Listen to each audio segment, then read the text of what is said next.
What if Marie Curie was evil? Into the alternate history portal we go. It's the late 19th century, and Marie Curie isn't the benevolent scientist we know.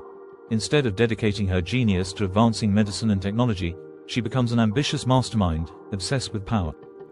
When she discovers the devastating potential of radium, she doesn't share her findings with the world.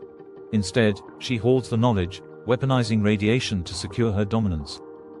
Industrial titans are her first casualties. Using her new, radium energy, Curie creates devices that emit deadly radiation, subtly eliminating rivals while boosting her wealth.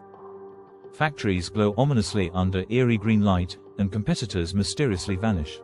By 1910, Curie amasses a secret empire spanning Europe, funded by governments desperate to acquire her terrifying technology. World War I starts not with machine guns and trenches but with glowing radium bombs. On the battlefield, soldiers call her creations the ghost shells because of the ghastly, glowing mist they release, wiping out entire battalions.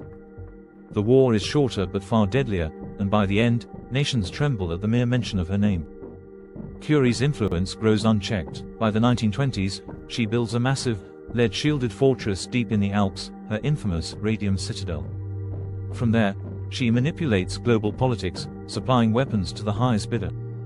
While keeping her enemies guessing, world leaders line up to pay homage, or risk glowing, silent annihilation. But her reign ends tragically, consumed by the very monster she created. Years of exposure to her weaponized radium ravage her body, and Curie succumbs to cancer, leaving behind a legacy of devastation. How does this all history affect you today? In 2024, Curie's radioactive shadow lingers over the world. Cities glow faintly under skies permanently tinged green, and protective lead clothing is as common as denim. Gas masks are standard accessories, and no one leaves their home without a radiation detector in hand. But life expectancy is shockingly short. Years of unchecked radiation exposure have cut average lifespans to just 45 years, with cancer now the leading cause of death worldwide.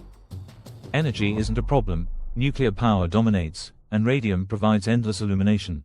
But at the cost of a planet riddled with environmental scars. Rivers glow with faint green light, and entire forests are littered with bizarre, glowing plants and mutated animals. The oceans are barren, and radium waves crash onto beaches, making seaside vacations a thing of the past. Curie's towering legacy persists. Her radium citadel is now the world's most infamous historical site. Tourists pay absurd prices to tour her lair, but only through sealed, lead-lined tunnels. The radium throne, where she once dictated terms to world leaders, still sits as a chilling reminder of her power.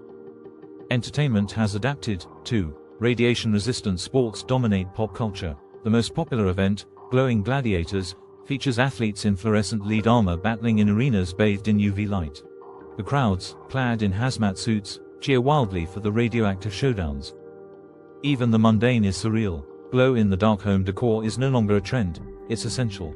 Radium-coated walls light up homes, and glowing cookware ensures late-night snacks come with a touch of green.